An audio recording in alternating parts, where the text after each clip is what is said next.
Good morning and welcome back to your channel Swayam learning point. और मैं हूं आपका लर्निंग फ्रेंड सुभाष गायकवाड़। बच्चे लोग, आज हम इस प्रीमियर में देख रहे हैं lecture number 22 of ratio and proportion. इसमें हम देख रहे हैं प्रैक्टिस सेट 4.4 के पहले कुछ एग्जाम्पल। जरा ध्यान से समझिए, देखिए और मेरे साथ सॉल्व करिए। ऐसे ही सिर्फ वीडियो को देखे नहीं, मेरे साथ सॉल्व करें तो ज़्यादा बेहतर रहेगा। तो फटाफट से नोटबुक और टेक्स्ट बुक भी होगा तो निकालिए, पेन तो जरूरी है। तो यहाँ ये पहला एग्जाम्पल आपके सामने है स्क्रीन पे। तो ये पहला एग्जाम्पल में क्या दिया गया है कि x/7 is equal to y/3 is equal to 3x + 5y divided by, यानी इसका आंसर हमें फाइंड आउट करना है, हमें ये फाइंड आउट करना है, हमें ये फाइंड आउट करना है। आपको पता है कि हम यहाँ क्या इस्तेमाल करने वाले हैं, थ्योरम ऑफ इक्वल रेशो। तो सबसे पहले मैं आपको बता दूं कि यहाँ मैं सॉल्यूशन में क्या लिखूंगा। मैं थोड़ा अलग प्रकार से आपको बताता हूं। x/7 is equal to y/3। अब मुझे क्या करना है, मुझे 3x और 5y चाहिए। तो पहले 3x का मतलब है कि इसको x को मैं 3 से मल्टीप्लाई करूं। Are you getting this? और यहां x रहेगा डिवाइडेड बाय, यहां नीचे क्या है, नीचे ऑलरेडी 7 है, तो इसको किससे मल्टीप्लाई करना पड़ेगा, मुझे 3 से मल्टीप्लाई करना पड़ेगा। Are you getting this? देखो ये 3x है, तो ये x को 3 से मल्टीप्लाई किया, तो 7 को भी किससे मल्टीप्लाई करना पड़ेगा, 3 से मल्टीप्लाई करना पड़ेगा। इतना सिंपल है। इज इक्वल टू, ये इज इक्वल टू वैसा ही रहो। इधर क्या है, y को किससे मल्टीप्लाई किया है, y को मल्टीप्लाई किया है 5 ने, तो 5 से मल्टीप्लाई करते हैं। अब ये 5 जो है ये और जो भी नंबर है उसको मल्टीप्लाई करेगा। कौन सा नंबर है y के नीचे, यह 3 है डिनोमिनेटर को। आप समझ रहे हो, आसान ही है, बहुत ही आसान है। तो यहां क्या होगा कि 3x + 5y, ये मैं डायरेक्ट कर रहा हूं, ये ठीक लगा? नहीं, बिल्कुल नहीं लगा। Okay, 3x divided by 21 is equal to, अब क्या है, 5y डिवाइडेड बाय 15। देखिए 3x divided by 21, 5y divided by 15। अब मैं theorem on equal ratio apply करूं तो मुझे क्या आंसर आएगा, क्या आंसर मिलेगा, 3x + 5y डिवाइडेड बाय 21 + 15। मैंने क्या बोला, थ्योरम ऑफ इक्वल रेशियो क्या है, थ्योरम ऑफ इक्वल रेशियो क्या है। तो थ्योरम ऑफ इक्वल रेशियो ये है कि जो न्यूमरेटर को किया जाता है, जो न्यूमरेटर को किया जाता है वही डिनोमिनेटर को किया जाता है। थ्योरम ऑन इक्वल रेशियो में क्या किया जाता है, थ्योरम ऑफ इक्वल रेशियो में क्या किया जाता है, जो न्यूमरेटर में किया जाता है वही डिनोमिनेटर में किया जाता है। क्या आपको समझ में आ रहा है? जैसे 3x + 5y, तो 21 + 15, समझ रहे हो? और ये बहुत ही आसान है, तो यहां हम आंसर लिख सकते हैं। तो 3x + 5y डिवाइडेड बाय, इसको हम आंसर में तब्दील करते हैं। अभी ये आएगा 5 और 1 6, और ये 2 और 1 3, और ये हमारा आंसर हो गया। इसको हम बॉक्स करते हैं। Is it clear? सिंपल ही है ना, बहुत ही सिंपल है। सर ये दूसरा वाला कैसे सॉल्व करें? सेम उसी प्रकार हमें सॉल्व करना है। ये यदि समझ में आ गया है आपको तो मैं इसको थोड़ा बाजू रख देता हूं। ओके यहां चलेगा, इधर रख देता हूं, इधर ही रहने दो। ओके सर, ठीक है। दूसरा वाला फिर से हमें क्या दिया गया है, x/7 is equal to y/3 is equal to, अब क्या चाहिए हमें, 7x और 9y चाहिए। तो x को 7 से मल्टीप्लाई करो 7x डिवाइडेड बाय, इधर क्या आएगा, 7 × 7 इज इक्वल टू, फिर ये y/3 को क्या मल्टीप्लाई करना है, आपको पता है कि m/m से मल्टीप्लाई करते, 7/7 से मल्टीप्लाई किया x/7 को, और y/3 को किससे मल्टीप्लाई करें, जरा देखो तो, जरा ध्यान से समझो तो किससे मल्टीप्लाई कर सकते हैं, सर इसको ना -9 से मल्टीप्लाई करते हैं, तो -9 -9 मल्टीप्लाई किया। अब क्या होगा, देखिए देखिए अब क्या होगा, यहाँ होगा 7x divided by 49 is equal to -9y divided by 9 3 कितना होता है 27। ओके लिखो यहाँ 27, माइनस आएगा प्लस आएगा, माइनस आएगा। अब क्या इस्तेमाल करना है, थ्योरम ऑफ इक्वल रेशो। जब थ्योरम ऑफ इक्वल रेशो होगा तो 7x यहाँ माइनस साइन है तो 9y डिवाइडेड बाय 49 माइनस 27। ध्यान दीजिए रेशो का एडिशन डिनोमिनेटर का होता है तो न्यूमरेटर का डिनोमिनेटर का होता है, न्यूमरेटर का भी होता है। और यदि न्यूमरेटर का सब्ट्रैक्शन होता है तो डिनोमिनेटर का भी सब्ट्रैक्शन ही होता है। ये बात आपको याद रखनी जरूरी है थ्योरम ऑफ इक्वल रेशो में। अब यहाँ क्या आएगा 7x minus 9y divided bye अब यहाँ आंसर आएगा, क्या आंसर आएगा 49 यानी 9 माइनस 7 इज व्हाट 2 और 4 माइनस 2 इज व्हाट 2। तो यहाँ हमारा आंसर क्या हो गया, तो 22।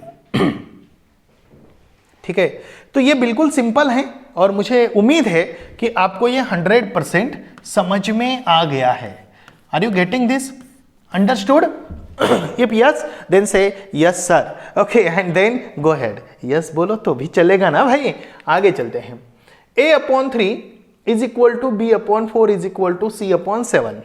अब यहाँ क्या करें, वही सिमिलरली तो यहाँ हम सॉल्यूशन लिखते हैं और मैं आपको एक एक चीज बताते जाऊंगा। ये बिल्कुल सिंपल और आसान है। यहाँ a/3 है इज इक्वल टू b/4 है इज इक्वल टू c/7 है। अब मुझे क्या क्या करना है, ये किसके ऊपर डिपेंड है कि मैं a के ऊपर कुछ संस्कार कर रहा हूं, करने की जरूरत नहीं क्योंकि यहां सिर्फ a ही है तो मैं a को वैसा ही रखता हूं a/7। ओके, b/4 के ऊपर कुछ संस्कार करने हैं, g करने हैं, तो यहां मैं -2 से b को मल्टीप्लाई कर रहा हूं। क्या कर रहा हूं, -2 से मल्टीप्लाई कर रहा हूं। जब मैं -2 से मल्टीप्लाई करूंगा और इनटू क्या आएगा बताओ, तो इनटू 4 आएगा। Do you agree? ओके, यहां भी इनटू लिखो तो आसान जाएगा क्योंकि कुछ लोगों को फिर समझने में तकलीफ हो सकती है। क्या किया मैंने, -2 और -2 से मल्टीप्लाई किया सिर्फ b/4 को। क्यों किया बोलो, क्यों किया? क्योंकि यहां -2b है तो b को 2 से मल्टीप्लाई करने के बाद ही -2b आएगा, तो न्यूमरेटर को 2b आएगा तो डिनोमिनेटर को भी 2 से मल्टीप्लाई करना पड़ेगा। Whatever the denominator here 4, तो we have to multiply by 2।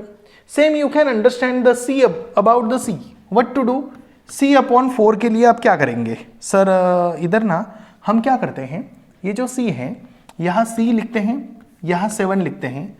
अब मल्टीप्लाई करने की बारी आती है तो यहाँ हम देखते हैं कि किससे मल्टीप्लाई करना आसान जाएगा, किससे मल्टीप्लाई करना आसान जाएगा, किससे जाएगा 3 से। तो चलो मैं 3 से मल्टीप्लाई कर रहा हूँ, 3 अब समझ रहे हो। अब उसका कैलकुलेशन अच्छी तरीके से करो। a/7 is equal to -2b upon -8 is equal to 3c upon 7 3 21। Is it? आसान है, गुड। अब हम क्या करें, theorem of equal ratio apply करें। तो यहां लिखिए थ्योरम ऑफ इक्वल रेशियो हमें अप्लाई करना है। आप ये पहले लिख सकते हो या प्रोसेस करने के बाद लिख सकते हो, लेकिन उसके सामने लिखना आवश्यक है और आप अभी लिख रहे हो। तो यहां आएगा a-2b प्लस 3c। देखिए जो मैं लिख रहा हूं a-2b प्लस 3c आप लिख रहे हो डिवाइडेड बाय यह क्या आएगा 7 - 8 प्लस 21। अब ये ऐसा लिखना है या इसके कैलकुलेशंस करना है तो आप इसके कैलकुलेशन कर सकते हो। तो how you can do the calculation, यहां आप लिखेंगे a-2b plus 3c divided by यहां देखिए 7 - 8 इज व्हाट -1, और यहाँ क्या है 21, तो 21 में से -1 गया, कितना रहा 20। सर आपको कैलकुलेशन आ गया? ओके, आपको भी आ गया है। देखो चलो चेक करो कि 7 - 8 is what that -1, -1 + 21 is what +20। तो इस प्रकार हम इसको सॉल्व कर सकते हैं। यदि आपको ये बात समझ में आ गई है तो मैं आपको ये आगे वाला जो एग्जाम्पल है इसको जरा समझाने की कोशिश करने वाला हूँ। तो आप जरा इसको जरा ध्यान से देखने की कोशिश करें, क्योंकि ध्यान से देखेंगे तो ही आपको बात समझ में आएगी। ठीक है, यह आंसर आपको यहाँ तक मैं लिख देता हूँ और मैं इसको सॉल्व करने वाला हूँ। किसको? ये 6 - 8 + 14। लेकिन हमारे पास दिया क्या है वो पहले लिखो। क्या दिया है? a/3 is equal to 4 b/4 is equal to c/7। अब इधर क्या करें? Very simple, what to do here. अब देखिए कि यहां a के नीचे मतलब पहला नंबर तो 6 चाहिए, तो 3 को कितने से मल्टीप्लाई करते हैं? तो पहले यहां में जो है वो पहले लिख देता हूं। 3 is equal to b/4 is equal to c/7। अब यहां मैं मल्टीप्लाई कर रहा हूं, जरूरत जिस चीज की जरूरत है उससे मैं मल्टीप्लाई कर रहा हूं और यहां मैं मल्टीप्लिकेशन का साइन लगा देता हूं क्योंकि काम आसान बने। 3 × 1 = 6, 3 × 2 = 6, तो मैं यहां 2 से मल्टीप्लाई करूं तो ऊपर भी मुझे 2 से मल्टीप्लाई करना पड़ेगा। That's great. ओके, यहां 4 है, यहां क्या है -8 है, तो मैं यहां -2 से मल्टीप्लाई करूं तो यहां भी -2 से मल्टीप्लाई करना पड़ेगा। That's great. ओके, अब यहां 7 है और यहां 14 है, तो मैं यहां 2 से मल्टीप्लाई करूं। समझ रहे हो आप? ओके, यहां मैं 2 से मल्टीप्लाई करूं तो यहां भी 2 से मल्टीप्लाई करना पड़ेगा। ये मुझे किसने बताया? ऑलरेडी ये आंसर बता रहा है मुझे कि यहां मुझे 6 चाहिए तो 3 × 2 = 6 करो, यहां मुझे -8 चाहिए तो 4 - 2 = करो 8, यहां 14 चाहिए तो 7 × 2 = करो। यानी वो बता रहा है कि ये मेरे आंसर चाहिए, तो ऊपर का उसके आधार पर करना है, नीचे जैसे करेंगे ऊपर वैसा करेंगे। तो यहां आएगा हमारा, क्या आएगा 2a, मैं शायद आगे लिखूं या इधर ही लिखूं, यही लिखता हूं 2a/6 is equal to -2b/8 is equal to 2c/14। अब यहां की बारी हो गई। अब यहां क्या करना है? Theorem of equal ratio. तो क्या होगा 2a - 2b + 2c, चेक करो, डिवाइड बाय, अब हमारा आंसर आएगा यहां क्या रहेगा 6 - 8 + 14। अब मुझे यहां कुछ करना नहीं है, ध्यान दीजिए, मेरा आंसर ये है, ऊपर वाला ये आंसर है मेरा।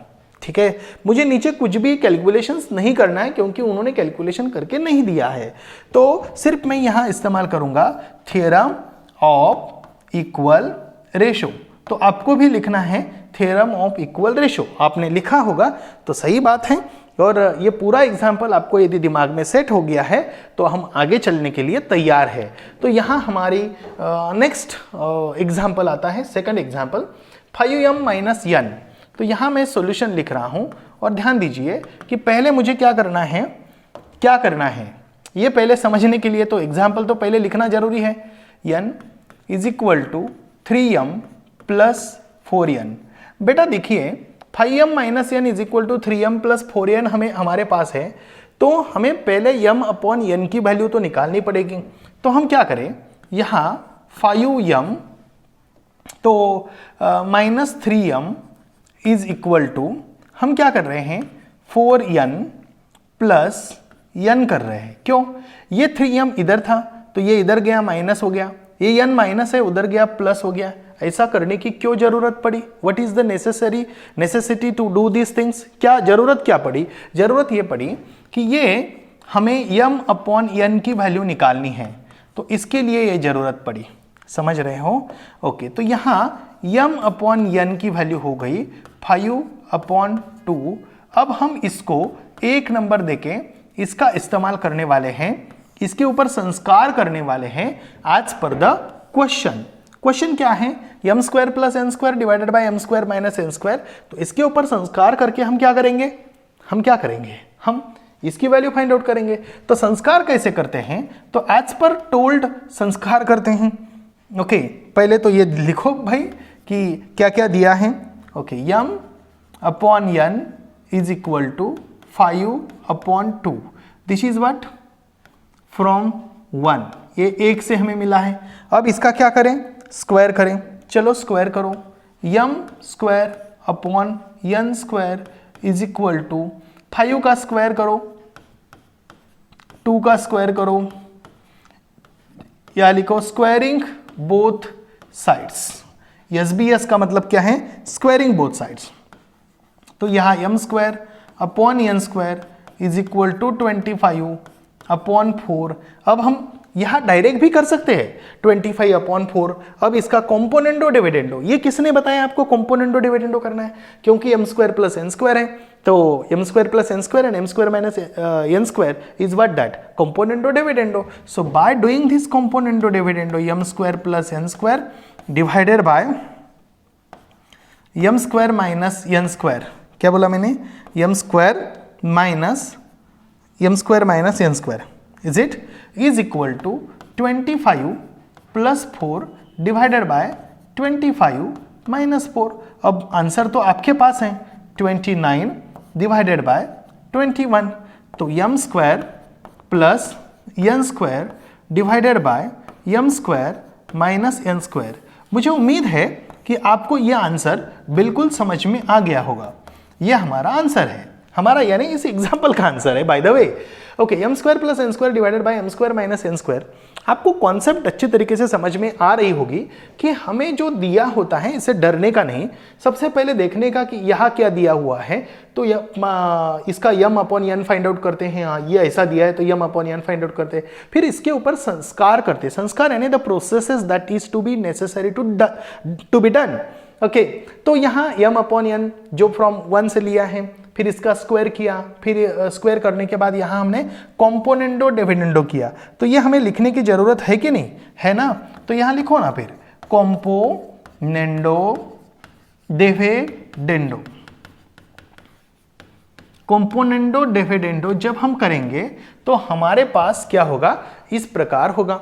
फिर इसका कैलकुलेशन करेंगे, 4, 5, 9 होगा और 2 आएगा तो ये 29 होगा और डिनोमिनेटर को 21 होगा। इज इट क्लियर, आपको समझ आ रहा है। तो ये नेक्स्ट एग्जांपल है। तो आपको पता है कि यम अपॉन एन क्या आया है, तो यहाँ मैं सॉल्यूशन लिख रहा हूँ और डायरेक्टली ये दूसरा क्वेश्चन वही है, ये वही है। तो यहाँ क्या है, यम upon N is equal to 5/2 from 1। ये डायरेक्टली हम 1 से लिख रहे हैं तो बिल्कुल आसान जाएगा ना ये हमारे लिए। क्या है, 3m एंड 4n, यानी m को 3 से मल्टीप्लाई करते हैं और n को 4 से मल्टीप्लाई करते हैं। ऐसा करने के लिए हमारे पास क्या होना चाहिए, ये जो हमने लिखा है m upon n is equal to 5/2। अब दोनों साइड से हम क्या करते हैं, मल्टीप्लीकेशन करते हैं। तो यहाँ आएगा 3/4 और इस साइड से भी हम 3/4 से मल्टीप्लाई करते हैं। ओके, तो यहाँ हम लिखते हैं multiplying by 3/4 on both sides, multiplying by 3/4 on both sides. आप बोलेंगे सर आपको कैसे समझ में आ जाएगा, ये आपको भी समझ में आएगा क्योंकि आप भी बहुत होशियार हो। कैसे, मैं आपको बताता हूँ। देखिए, आपको देखना है कि इस रास्ते से जाना है उस रास्ते से जाना है। तो रास्ता नजर आता है सामने, रास्ता जैसे नजर आता है, बस आपको एक पैर आगे रखना है, दूसरा पैर उसके आगे रखना है, बस आगे चलते जाना है। That's it, it's simple. जैसे कि यहाँ यम अपॉन एन है, तो यहाँ मुझे लगा कि यम का मल्टीप्लाई जो कोएफिशिएंट है वो 3 है और एन का कोएफिशिएंट 4 है, तो मैंने 3/4 से मल्टीप्लाई किया। इस साइड से मल्टीप्लाई किया तो उस साइड से मल्टीप्लाई करना पड़ेगा क्योंकि दोनों रेशो इक्वल है। That's why I did it. And then हमारा आंसर आ गया 3m upon 4n is equal to 15/8। Okay, ये आने के बाद हमारे पास क्या है, हमें क्या करना पड़ेगा, कॉम्पोनेंडो डिविडेंडो करना पड़ेगा। तो when we do the componendo dividendo, 3m plus 4n divided by 3m minus 4n is equal to 15 plus 8 divided by 15 minus 8। यहां मैं लिखूंगा componendo dividendo, componendo dividendo. Okay, check करो स्पेलिंग, यहाँ गलती हो सकती है। कंपोनेंडो डिविडेंडो, ध्यान दीजिए, डिविडेंडो DENDO। कंपोनेंडो डिविडेंडो से हमारा आंसर तो बन गया। क्या आंसर है? तो यहाँ आएगा 8 and 5 कितना होता है? 3 मतलब 13 and 1 मतलब 23, और यहाँ आएगा 7, तो 3m plus 4n divided by 3m minus 4n, ये हमारा आंसर हो गया और आपको भी समझ में आ गया होगा। Is it? आसान है? ओके, बहुत ही आसान है एग्जाम्पल, हर एक एग्जाम्पल को सॉल्व करना। अब मैं थोड़ा अच्छी तरीके से और थोड़ा शांति से लिख रहा हूँ, क्योंकि बहुत सारे बच्चे ने, कल भी मैंने बोला था कि थोड़ा धीरे धीरे सॉल्व करना जरूरी है। It's very very important to solve the example along with me. Okay, तो thank you for watching this beautiful extraordinary short video, and then next video में मिलते हैं, नेक्स्ट प्रीमियर लाइव में मिलते हैं आगे के क्वेश्चन सॉल्व करने के लिए। तब तक के लिए आपको आपके दोस्तों में शेयर करना है, यदि नए हो चैनल पे तो सब्सक्राइब करना है और लाइक करने को नहीं भूलना है। So thank you, bye bye, happy learning with Swayam learning.